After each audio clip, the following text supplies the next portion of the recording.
So last night was the Democratic National Convention amid COVID on television, but not with live people. It's a little bit different. I want to take a look at a couple of highlights today.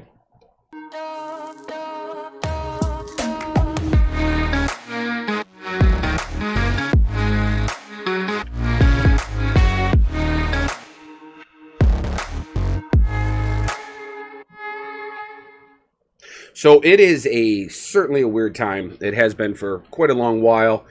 This new COVID world that we live in, with all of the associated issues with not being able to have people around each other, social distancing, wearing masks, all of those things. So in what is a historic achievement, the Democratic National Committee is hosting their Democratic convention for the 2020 presidential election cycle, basically on the internet.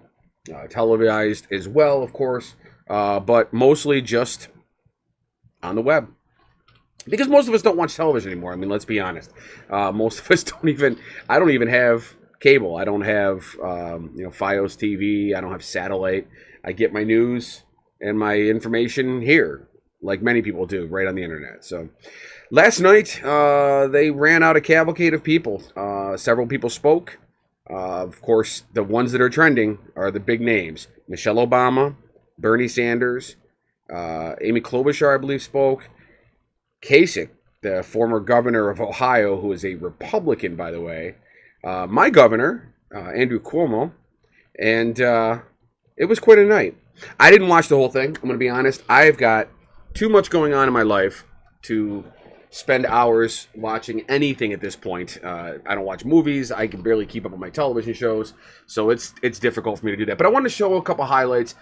Michelle Obama spoke for about 18 minutes. I'm certainly not going to show you all that, but I do want to show a couple minutes, or actually not even a minute, I think, of what she said, 30 seconds of what she said. These were the most important words. These are the words that are trending right now on social media. Let's take a look and see what she said. So let me be as honest and clear as I possibly can. Donald Trump is the wrong president for our country. He has had more than enough time to prove that he can do the job, but he is clearly in over his head. He cannot meet this moment. He simply cannot be who we need him to be for us. It is what it is. Wow. So that tells you a lot of what you need to hear right there. She has the same eloquence as her husband, Barack Obama. She is well-spoken. She is heartfelt.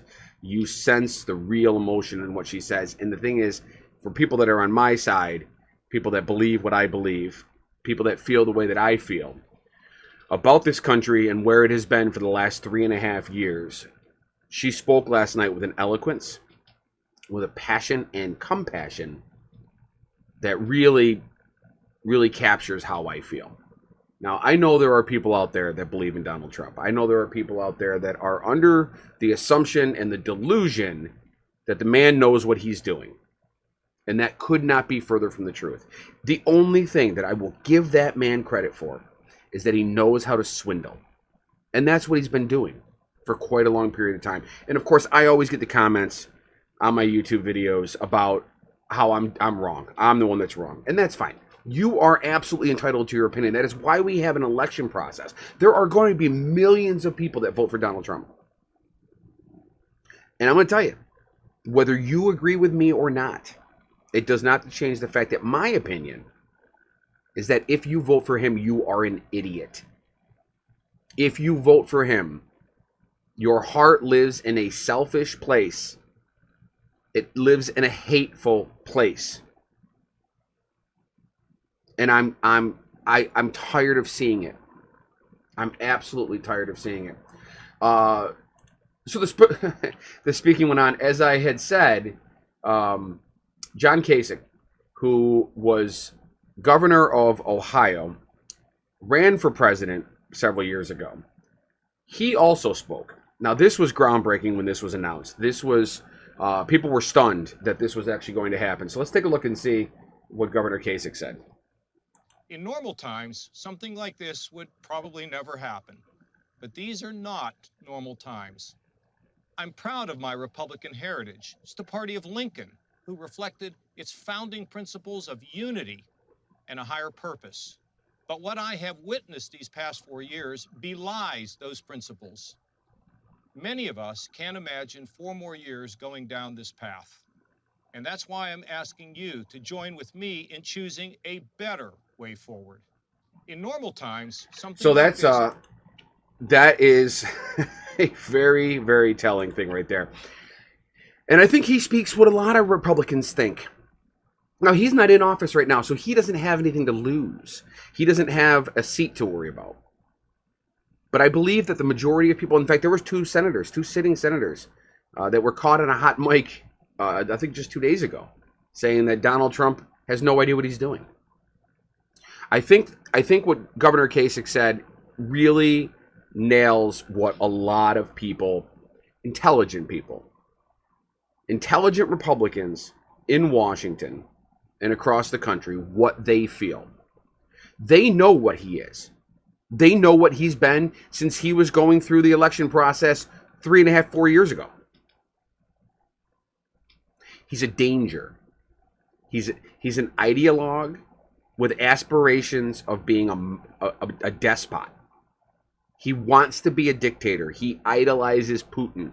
He idolizes leaders from across the world historically that infringe upon their own constitutions. And that's what he's doing here. He wipes his ass with it every day. Every day. And of course, there were several other speakers. Bernie spoke. Amy Klobuchar spoke. But I want to hone in on this one. And this one's a little bit longer. I'm going to spend some time with this only because I feel, as a New Yorker, that Governor Andrew Cuomo has gotten a lot of credit for what he's done. He's also gotten a lot of grief and a lot of unfair criticism for things that, while not beyond his control, he lived in a condition of uncertainty for quite a period of time. And so did the president, by the way. Before I play this, I want to make it abundantly clear. Going into this, everybody had the information they had. Now, certainly, the WHO and the CDC had been predicting that this was coming. They gave plenty of warning. But until it started really blowing up, nobody knew exactly what was happening. Nobody knew how to handle it. Nobody knew what the proper course of medical treatment was. Nobody knew the actual epidemiology of it, how it spread, how it affected the body, why it affected the body in so many different ways. But when you look at New York State versus the rest of the country, it is not only a testimony to how well Andrew Cuomo ended up handling this, but it is also an indictment of how poorly Donald Trump and the rest of the state's Republican primarily governors handled this as well. So let's listen to a little bit of what Andrew Cuomo had to say. Hello. Today's Monday, day 170. New Yorkers were ground zero for the COVID virus and have gone from one of the highest infection rates on the globe to one of the lowest. We climbed the impossible mountain, and right now we are on the other side. We did it with...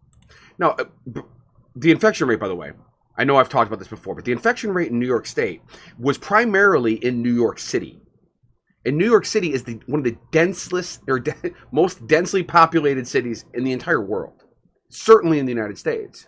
You're seeing something similar. You've been seeing it for a while in Los Angeles as well. These densely packed cities, because things spread so quickly. People's immune systems are lower because of lack of sun, because of air pollution, a number of different factors, stress.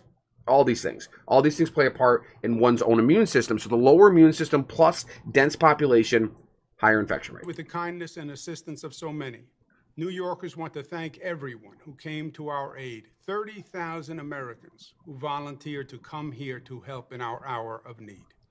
Your love gave us the strength to carry on. We went through hell, but we've learned much. We know that our problems go beyond the COVID virus. COVID is the symptom, not the illness. Our nation is in crisis, and in many ways, COVID is just a metaphor. A virus attacks when the body is weak and when it cannot defend itself. Over these past few years, America's body politic has been weakened. The divisions have been growing deeper. The anti-Semitism, the anti-Latino, the anti-immigrant fervor, the racism in Charlottesville, where the KKK didn't even bother to wear their hoods, and in Minnesota, where the life was squeezed from Mr. Floyd. Only a strong body can fight off the virus, and America's divisions weakened it. Donald Trump didn't create the initial division. The division created Trump. He only made it worse. Wow. Our collective strength is exercised through government. It is, in effect, our immune system. And our current federal government is dysfunctional and incompetent. It couldn't fight off the virus. In fact, it didn't even see it coming. The European virus infected the Northeast while the White House was still fixated on China. The virus had been attacking us for months before they even knew it was here. We saw the failure of a government that tried to deny the virus, then tried to ignore it, and then tried to politicize it. The failed federal government that watched New York get ambushed by their negligence, and then watched New York suffer, but all through it learned absolutely nothing. So today, 6 months after it began, the nation is still unprepared. And we now face a second threat, but this time not from Mother Nature. This is a man-made threat by our own negligence. We now see the virus ricocheting across the country, from one state to another. Today, we trail the world in defeating COVID. We have over 5 million cases. Americans learned a critical lesson: how vulnerable we are when we are divided, and how many lives can be lost when our government is incompetent. But we learned something else, my friends. We saw the negative, but we also saw the positive. Hello. So that's that's a pretty blistering commentary on the federal response to COVID.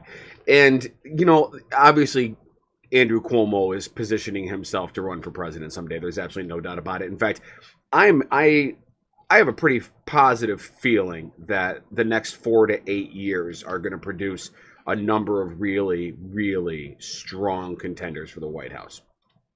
We continue to get this argument among a lot of people that Joe Biden is a weak presidential candidate, that Kamala Harris has too many skeletons in her law enforcement closet to really be a vice president for the people. I want to tell you that the majority, at least I believe, the majority of criticisms of Joe Biden are unwarranted. I mean, the primary thing that I hear is that he has slurred speech, which has already been explained, that, you know, he has a stuttering problem and has his entire career. And it's not very long that he's been on the stage in the way that he is, giving constant stump speeches and the rigors of presidential politics and going across the country and meeting after meeting after meeting and stump speech after stump speech after stump speech. Fundraiser after fundraiser. It goes on and on and on. And then Kamala Harris. Well-spoken, articulate, intelligent, compassionate. She has years of history of going to bat for the American people, especially those that are underprivileged, in the Senate. And people actually are comparing, legitimately comparing, the qualities of Donald Trump to the qualities of Joe Biden. Are you out of your goddamn mind?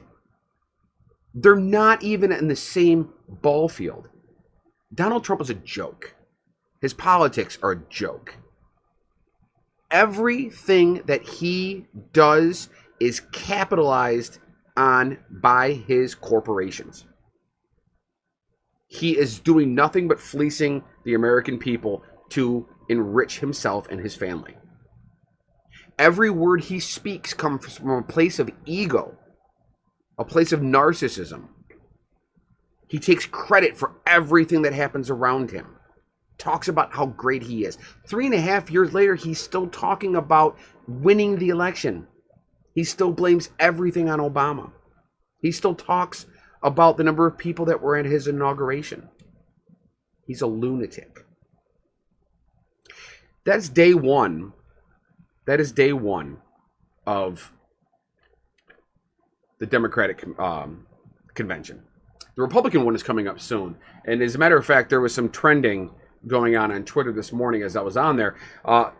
So they're starting to announce the slate of people that are going to be at the convention this year. You got Tim Allen, and now they've announced Scott Baio, and then you also got Ted Nugent, and these guys. Remember these guys? These were the lawyers in St. Louis that pulled their guns on Black Lives Matter protesters that entered their neighborhood. They walked out on the lawn of their super mansion, and it is obnoxious. I did a video on this a while back. They walked out of their house carrying weapons for absolutely no pertainable reason. They said for their own safety. Well, they were charged. They were charged with a crime, as they should have been. That's what the Republicans are bringing to their national convention. And Scott Baio, who's the boss? Scott Baio. And it's just a joke. It's all a joke. I can't even deal with it anymore.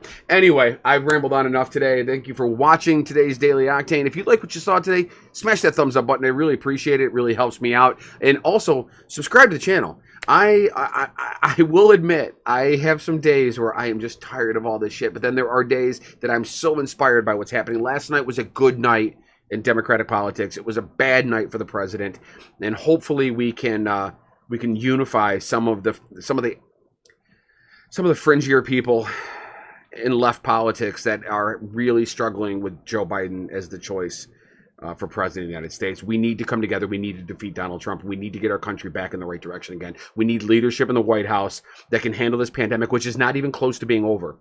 Even if we have a vaccine in the next few months, it's going to take a year for it to be distributed enough to have any actual positive effect on herd immunity.